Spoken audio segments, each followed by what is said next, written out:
Le handball est fantastique, la voix enthousiastique. Bienvenue dans cette nouvelle vidéo. 15e des 16 previews vers les étoiles. On s'approche de la fin, on s'approche du bout de cette série, de ce marathon pour pouvoir préparer l'arrivée, le retour de la Liquimoli Star League, championnat de France masculin de première division.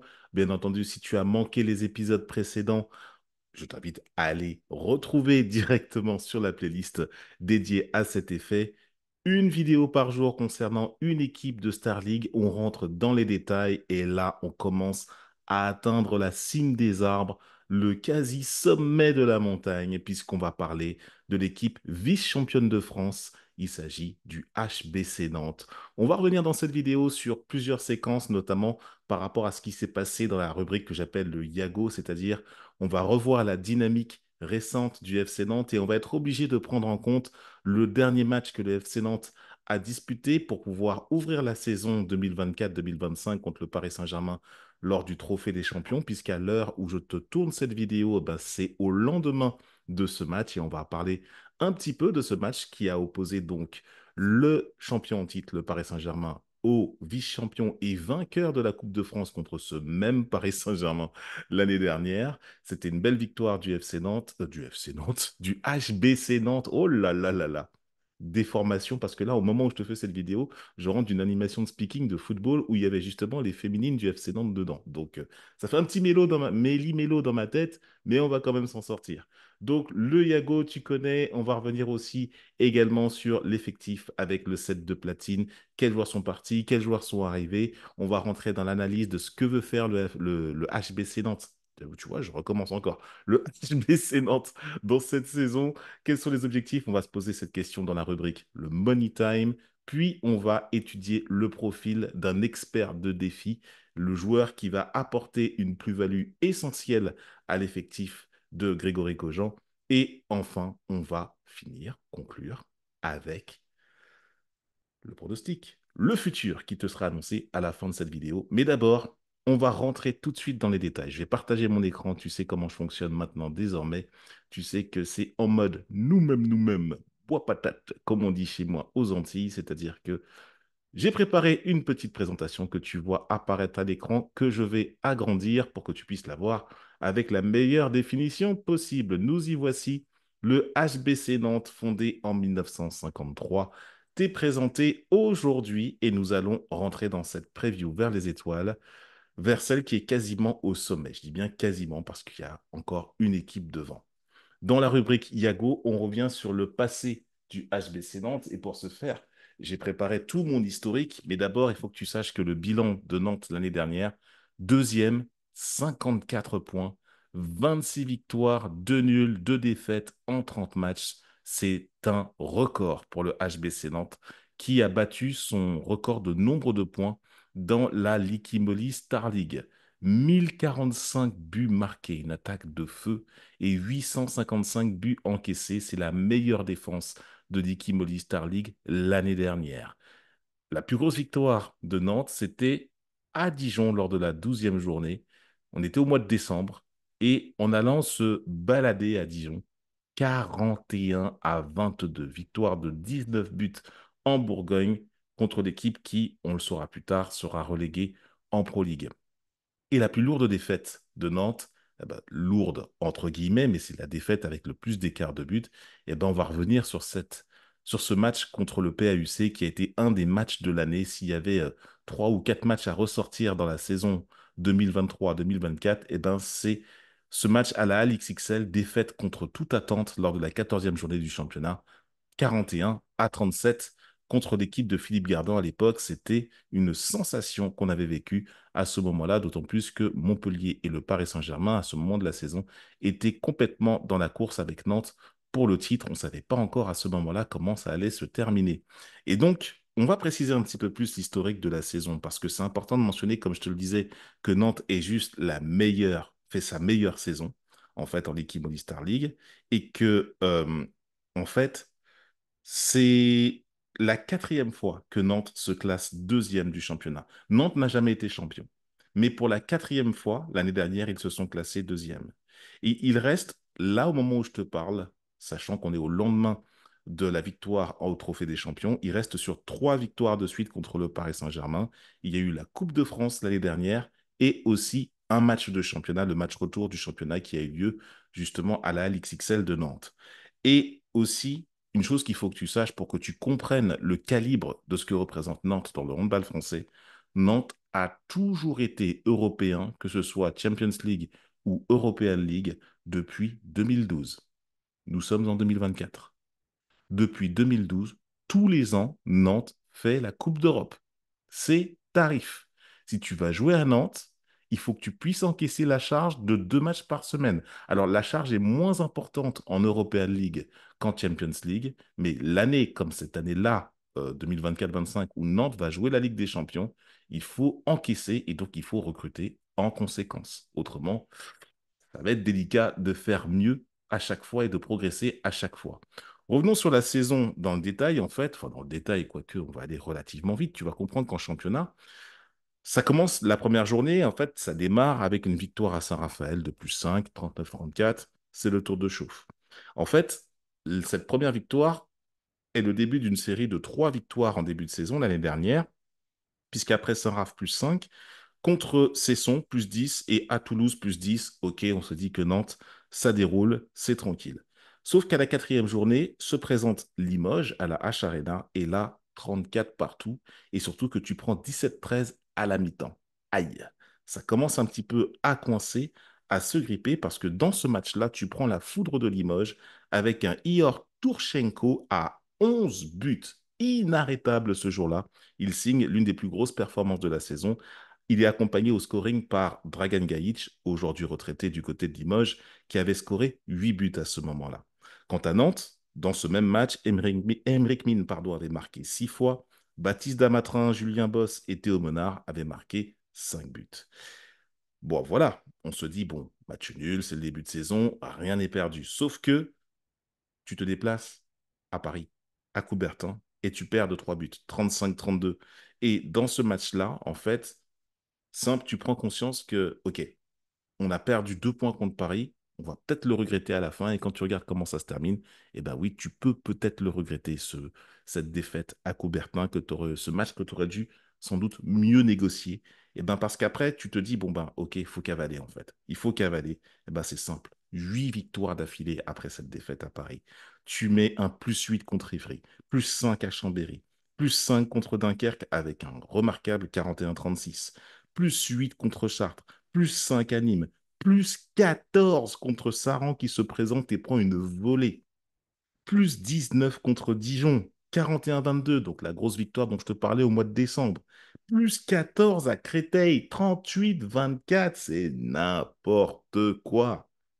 Et, et c'est là que vient, lors de la 13e journée, le match contre le PAUC, où tu prends 41-37 avec 22-16 à la mi-temps pour Aix à la mi-temps. C'est le Yann Tarafeta game, où là, dans ce match-là, Yann Tarafeta met 13 buts. On dit le match, voilà, le match référence de Yann Tarafeta. Je fais des déformations comme ça, comme on le dit en NBA au basket, parce que même au monde, ça marche aussi quand même. C'est le match référence de Yann Tarafeta qui commence à se faire remarquer. Je t'ai présenté d'ailleurs Yann Tarafeta quand j'ai fait la preview du PAUC, il y a quelques vidéos de ça. Si tu veux avoir plus d'infos le concernant, je t'invite à revenir en arrière et aller voir cette vidéo preview du PAUC. Et donc, tu enchaînes et tu termines cette phase allée du championnat 23-24 contre Montpellier. Montpellier se présente dans un gros match à la LXXL et tu t'imposes de justesse d'un but 31-30. Trêve internationale, les joueurs sont en sélection et quand ils reviennent à la 16e journée au mois de février, contre Dunkerque, tu te déplaces, tu gagnes de 6 buts. À la 17e journée, tarif à la maison contre Saint-Raphaël, tu gagnes de 5 buts. Attention, le match d'après. Match nul. Match nul à Chartres, 28 partout, c'est la 18e journée. Et ben devine quoi? Ben tout simplement.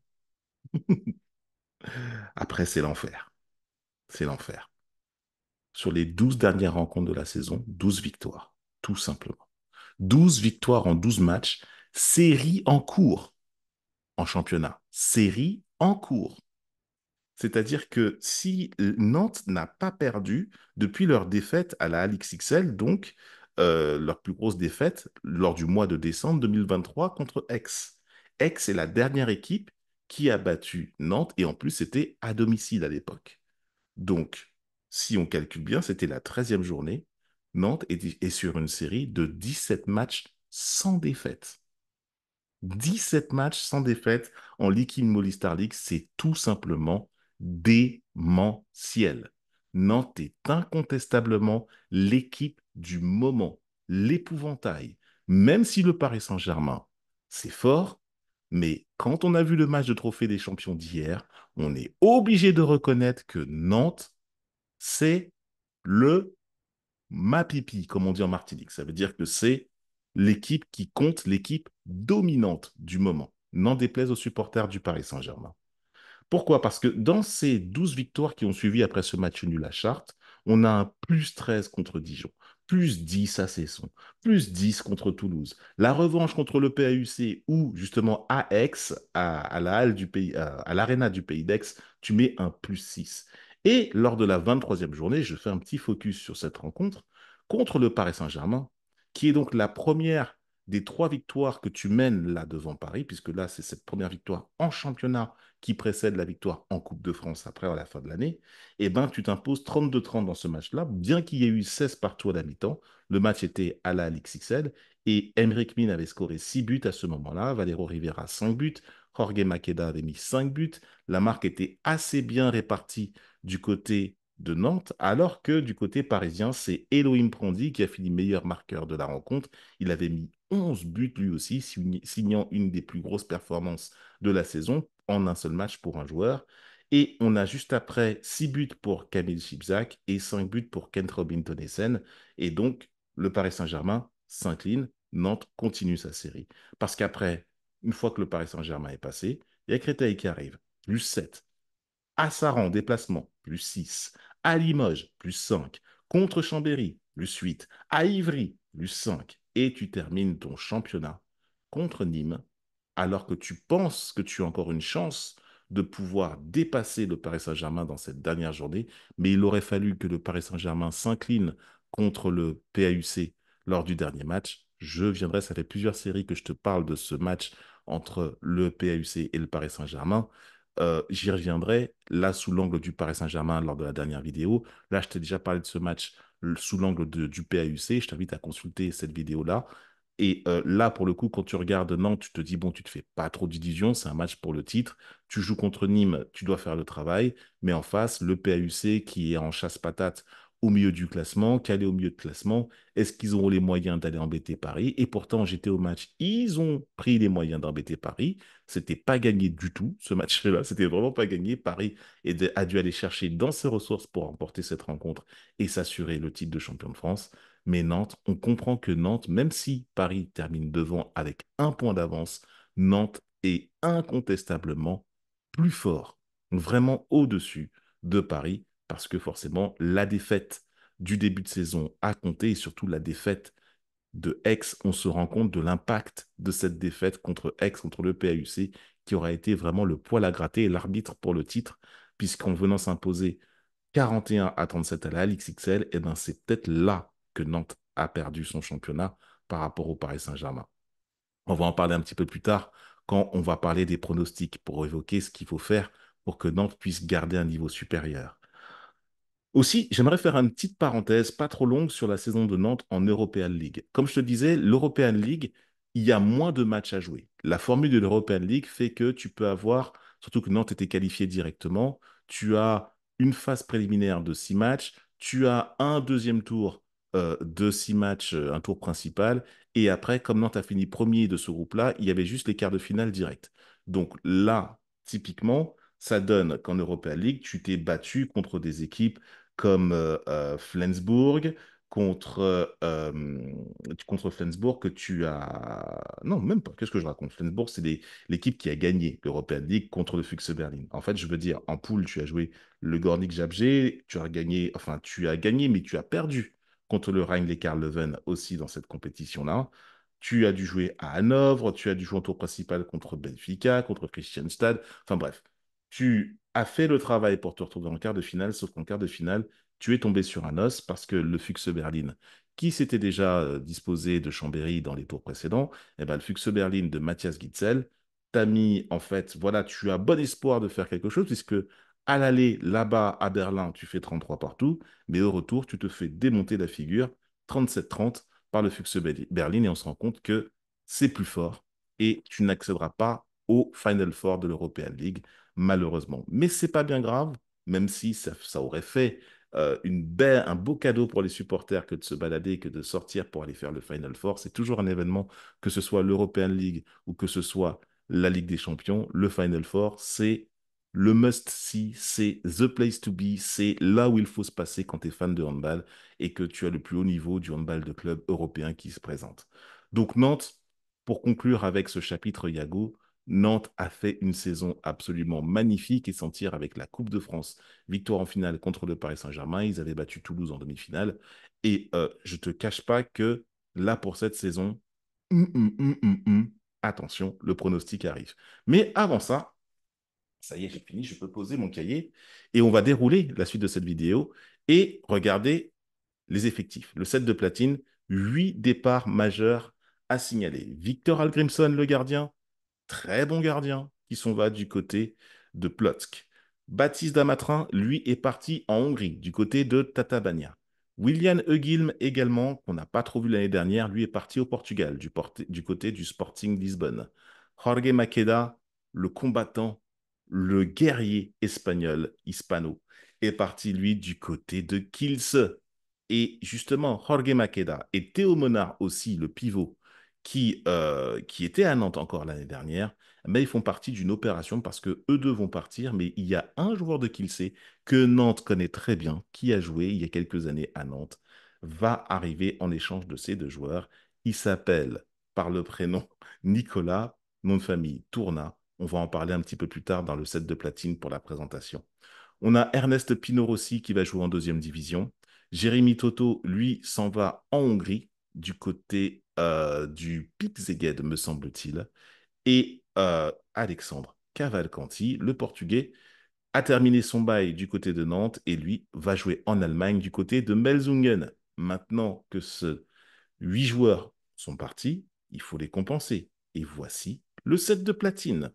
Entraîné par Grégory Kogent, au club en tant qu'entraîneur principal depuis 2022, mais Grégory Kogent, c'est un historique du club, hein. Il a été adjoint de Thierry Henty, de Entre il a toujours fait partie des staffs dans les années précédentes, donc il a vu cette équipe grandir depuis maintenant X années qu'il est là. Son adjoint, c'est Dimitri Fleurance. La moyenne d'âge de l'équipe, 28 ans. Et donc, on va commencer à partir du poste de gardien. On a donc Ivan Pezic, l'expérimenté gardien, qui est resté et qui fait la doublette avec Ignacio Biosca, qui a été très en vue lors du match de Trophée des Champions contre le Paris Saint-Germain récemment et qui est capable de très bonnes prestations.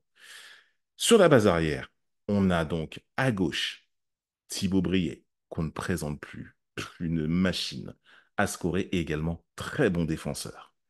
Marco Milosavljevic, le Serbe, qui ça considère un petit peu comme une recrue, arrive pour compléter, et Baptiste Bonnefond, qui n'a quasiment pas joué l'année dernière, qui lui aussi revient sur ce poste d'arrière gauche. Donc le poste d'arrière gauche est bien fourni en quantité, en qualité, c'est peut-être un des points parce que Thibaut Brier, ok, c'est bon, mais pour le suppléer, Baptiste Bonnefond et Marco Milosavljevic, il va falloir encore un petit peu rôder pour être sûr qu'il y ait des possibilités pour Grégory Kogent sur la base arrière côté gauche quand Thibaut Brier est de repos. Maintenant, au poste de demi-centre, là, on ne le présente plus. Il a fait l'objet d'énormément de conversations lors des Jeux Olympiques en équipe de France masculine. Emric Mine, le meilleur demi-centre, le fou furieux, fou malade. Il était candidat pour être le meilleur joueur de la saison. Finalement, c'est Loïm Prandi qui a remporté le trophée quand on a vu la cérémonie, notamment organisée par la LNH à Poitiers. Il y avait une grosse conversation. Finalement, Emric Mine, il ne remporte pas le titre, il est juste le meilleur demi-centre du championnat. Mais quel demi-centre! Un retour à prévoir aussi pour le mois d'octobre. Rokovnicek qui s'est gravement blessé pendant l'hiver dernier. Il a observé une longue période de rééducation. Forcément, il a dû s'asseoir sur les Jeux Olympiques avec sa sélection slovène.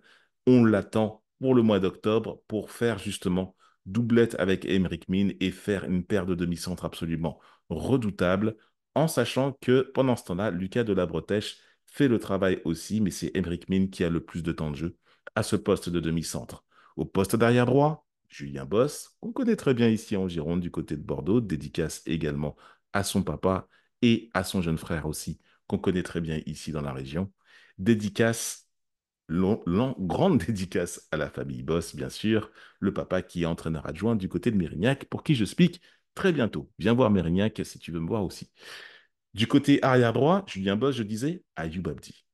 Je ne dis rien pour l'instant. Il va faire l'objet d'une conversation plus longue un peu plus tard dans cette vidéo. L'international algérien, du bonheur, du nectar. On en parle un peu plus tard.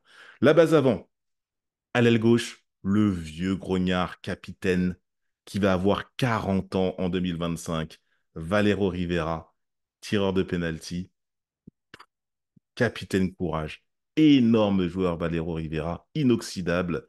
Je ne sais pas encore s'il va continuer encore un an ou deux, je ne sais pas, mais il est toujours jeune et une vivacité exceptionnelle. Vraiment un entretien du corps phénoménal pour Valero Rivera. Franchement, immense respect au capitaine nantais. Avec lui sur le côté gauche, une recrue, jeune joueur très talentueux. Je pense que c'est pour préparer la relève de Valero Rivera, pardon. Noam Léopold, le Suisse, fait bien attention à lui, transfuge de Winterthur. Lui aussi, pareil, on parle de lui dans d'excellents termes. Et Valero Rivera est en train de lui préparer sans doute la relève sur le côté gauche de l'aile nantaise. Au poste de pivot, en provenance de Dunkerque, Shuichi Yoshida, japonais international qui a fait les Jeux Olympiques il n'y a pas longtemps, énorme pivot, très bon défenseur, lui aussi à suivre de très près. Nicolas Tourna. Comment oublier Nicolas Tourna? Excellent pivot, qui a été justement, qui a grandi à Nantes, qui a formé à Nantes, a passé quelques années en Pologne du côté de Kielce et maintenant a senti le bon moment pour pouvoir revenir en France et revenir à la maison à Nantes pour, pourquoi pas, apporter le premier titre de champion de France à Nantes, ce titre qui fait tant défaut au peuple violet. Et normal, Nantes est jeune sur la scène, on va l'expliquer un petit peu plus tard, mais là, cette année, ça pourrait être l'année. Pour compléter le poste de pivot, l'international slovène Matej Gaber, lui aussi, énorme pivot qui s'est distingué lors du tournoi olympique avec sa sélection. Il va être d'une énorme plus-value pour l'équipe des bords de l'Erdre. Sur l'aile droite, Claudio Odriozola, bronzé espagnol, enfin bronzé, comprends-moi bien, il a eu la médaille de bronze aux Jeux Olympiques à Paris 2024. Excellent arrière-droit, un des meilleurs défenseurs poste 1, super intelligent sur les ailes. Il n'y a pas beaucoup de monde qui passe. Si tu es ailier gauche et que tu dois aller te fader Coldi Odriozola quand il est là, tu vas pas passer une bonne soirée. Et pour le baquet, bien sûr, le nordiste Théo Avalanche de Mouge, dont on attend monts et merveilles pour pouvoir suppléer Coldi Odriozola dans les moments clés. Théo Avalanche de Mouge, on attend vraiment qu'il se sublime dans cet effectif nantais et qu'il montre l'étendue de son talent parce qu'il est extrêmement talentueux maintenant. Il faut se mettre au niveau de cet effectif superstar XXL que constitue le HBC Nantes. Et maintenant, grosse question. Le Money Time à la H Arena ou à la Halle XXL? L'objectif titre assumé. C'est simple, c'est pas moi qui le dis, mais c'est le président de Nantes. Le président a décidé une bonne fois pour toutes que cette année, c'était l'année pour pouvoir remporter le titre. Sur un d'un plan de vue financier, le budget de 10 millions d'euros est alloué au HBC Nantes. Il y a en plus de cela, en plus du budget, parce que voilà, il y a une énorme stratégie de développement, une volonté de jouer plus de matchs à la Halle XXL. Pourquoi? Parce que la H Arena, on se rend compte qu'elle est devenue beaucoup trop petite. Il y aura donc davantage de matchs parce que tu pourras générer davantage de revenus et alimenter ta politique de fonds propres. Je fais une petite parenthèse parce que ce qui s'est passé pour l'équipe féminine des Neptunes de Nantes, la section handball a été liquidée. Beaucoup se sont demandé, mais pourquoi pas, pourquoi le HBC Nantes n'intégrerait pas les filles pour pouvoir créer un grand pôle, un gros club? Les gars, ça se fait pas comme ça d'un claquement de doigts, hein. Ça se fait pas comme ça. Montpellier a réussi à le faire cette saison-là et a intégré une équipe, l'équipe troisième de Montpellier qui joue en National 1 féminine, et l'a intégré dans le giron du Montpellier Handball. Mais Montpellier, on parle d'une équipe où ça fait plus de 30 ans qu'ils sont en Star League et qu'ils ont vraiment assis leur domination et ils ont une surface financière suffisamment grande pour se permettre cela. Nantes, ce n'est pas encore le cas. Donc, on se détend. Tu ne peux pas faire un gros pôle masculin et féminin pour l'instant à Nantes, à faire absorber l'équipe de Nantes Féminin Handball qui est revenue maintenant à son compte, qui va jouer en deuxième division féminine. Tu ne peux pas les intégrer comme ça au HBC Nantes. Ça ne se fait pas en un claquement de doigts. Il y a énormément de choses à vérifier parce que, comme tu le sais, le handball de haut niveau en France, il y a énormément de paramètres à valider, à vérifier avant de faire un tel move. Donc, on se détend. On laisse le Nantes féminin déjà se remettre un petit peu de ce qui leur est arrivé du côté de l'équipe féminine. Et quant au HBC Nantes, on le laisse faire asseoir davantage et aller à la quête de son titre. Donc là, la question du développement du HBC Nantes, la question d'absorber l'équipe féminine, c'est pas du tout d'actualité. Si on revient sur le terrain, donc le titre, c'est juste l'objectif ultime pour parachever tout ce qui a été créé, ce qui serait donc le premier titre de l'histoire du H. Le H a près de 70 ans plus de 70 ans d'existence. C'est la 17e saison d'affilée en Star League. Ils sont européens depuis 2012. Le match donc du Trophée des Champions a eu lieu. Donc on est au lendemain, au moment où je te fais cette vidéo, je suis au lendemain de ce match. Et victoire 36-29. Bien sûr, le président l'a dit que le match du Trophée des Champions, ça ne veut pas dire que ça donne le titre de champion automatique pour la saison suivante, parce que la saison est archi longue et beaucoup de choses peuvent se passer. Tout reste à faire. Et Grégory Kogent a retrouvé un groupe à l'état de forme idéal du fait des JO.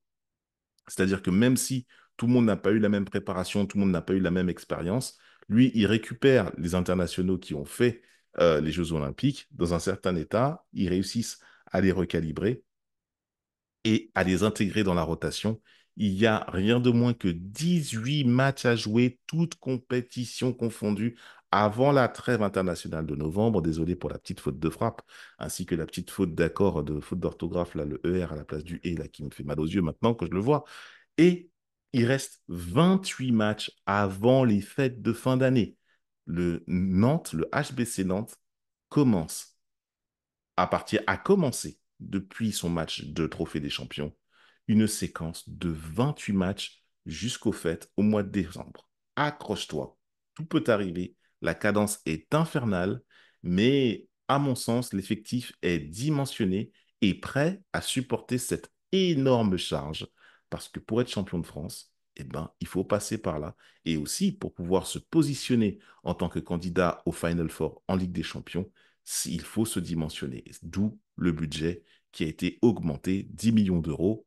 Il y a de quoi faire quelque chose avec ça. On peut faire deux, trois affaires. Maintenant, séquence expert de défi. Et comme tu as pu le pressentir dans la séquence précédente, dans le set de platine, je fais un focus sur la nouvelle recrue, Ayoub Abdi, 27 ans, international algérien, et il est actuellement, comme on dit en NBA, il est dans son prime, qui veut dire qu'il est à maturité. 27 ans, maturité physique, avec suffisamment d'expérience par le passé pour être un joueur qui peut donner une pleine mesure, qui s'éclate et qui peut apporter une vraie plus-value au HBC Nantes. Il a scoré à 6 reprises contre le Paris Saint-Germain lors du match contre le Trophée des Champions. Il a été absolument remarquable dans ce match de rentrée, dans ce premier match officiel pour le HBC Nantes. En 2023-2024, l'année dernière, alors qu'il jouait encore à Toulouse, il avait scoré à 153 reprises en 30 matchs. C'est le deuxième marqueur de Toulouse après Nemanja Ilić. Son pourcentage de réussite est à 64,8%, c'est énorme. Il a également fait 3,7 passes décisives par match. C'est fabuleux.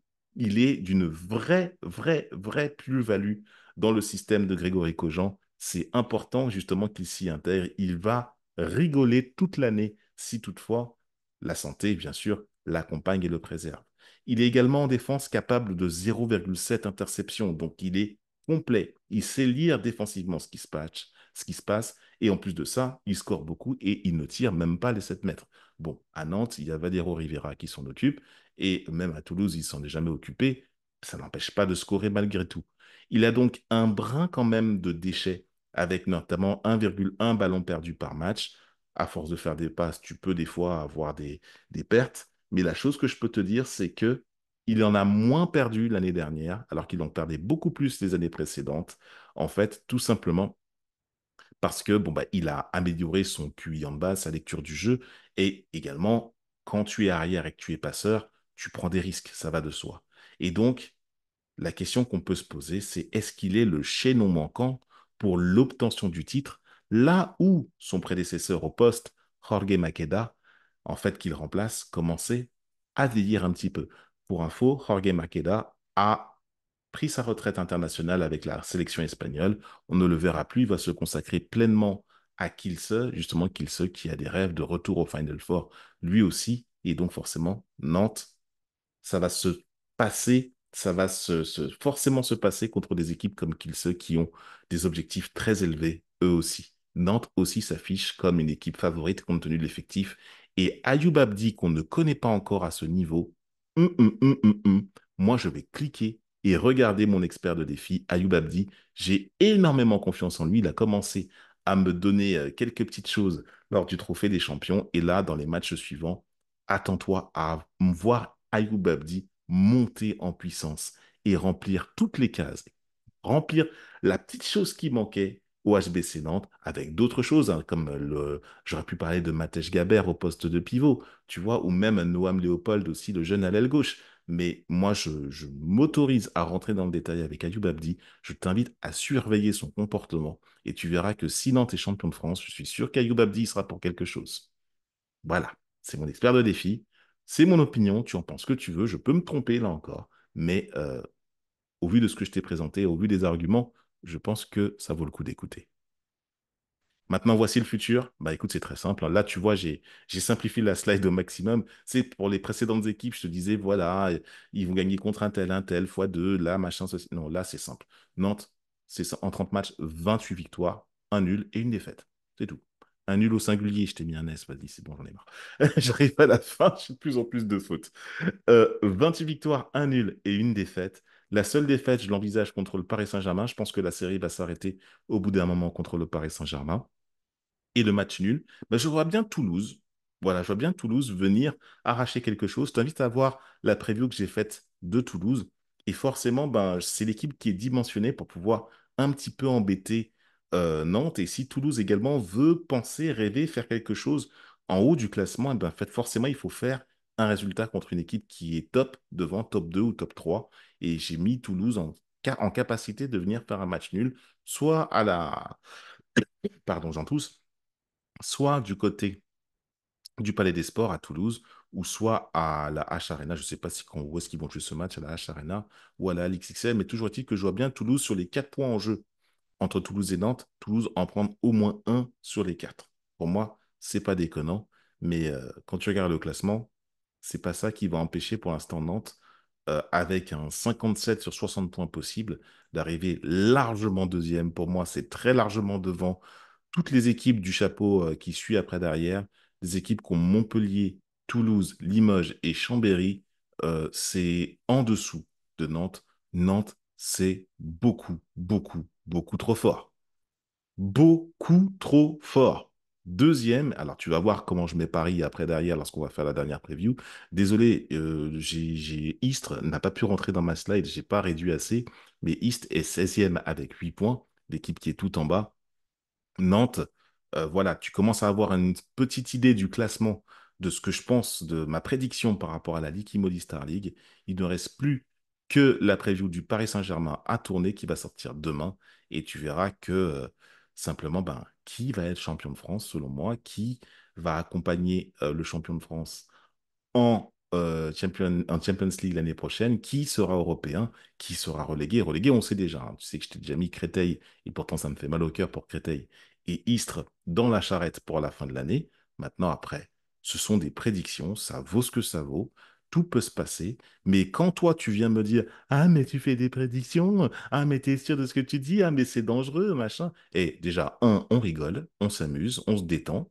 Deux, euh, ce sera très facile de venir en fin de saison et de me dire, ouais, mais toi, tu avais dit ça en début d'année, j'ai sourcé, j'ai documenté pourquoi je disais ça, j'aimerais que toi, tu fasses la même chose, tu vois. pour que tu te rendes compte déjà de l'immense boulot que c'est, du temps que ça prend pour essayer d'avoir un avis construit par rapport à tout cela. Et une fois que tu as fait ça, je t'assure qu'on va se parler sur un autre ton tous les deux et tu vas être beaucoup plus, on va dire, respectueux du travail, notamment de ceux qui essaient de faire avancer la cause. Donc toi, si tu as du temps et de l'énergie à consacrer pour pouvoir faire avancer cette cause-là, fais ce classement comme je l'ai fait, mesure justement les équipes, dis-toi qui peut gagner contre qui, vois la dynamique, renseigne-toi sur les discours des coachs, les discours des présidents, quelles sont les ambitions de tout un chacun. Après, fais parler ton intuition. Tu vois aussi également dans les warm-up, les différents warm-up, ce qui s'est passé, même si pour moi, les warm-up, ça compte pas. Mais voilà, tu fais ta tambouille et après, tu fais ça. Et pour moi, Nantes, pour l'instant, je les vois deuxième parce que j'ai pas fait Paris. Ça ne veut pas dire que Paris va avoir plus de points que Nantes. Je dis juste que pour l'instant, compte tenu du nombre d'équipes que j'ai faites, eh ben, il se pourrait que Paris vienne passer en dessous de Nantes ou passer en dessous de Montpellier. Alors là, ce serait le scandale intégral. Mais pour l'instant, en tout cas, de ce qu'on a vu au Trophée des Champions hier, il y a conversation. Ça cause beaucoup, beaucoup, beaucoup. Voilà, j'en ai terminé. J'arrête le partage pour cette preview, cette avant-dernière preview vers les étoiles dédiée au HBC Nantes. J'espère que tu as apprécié cette vidéo et le moment que je t'ai proposé ici dans le studio.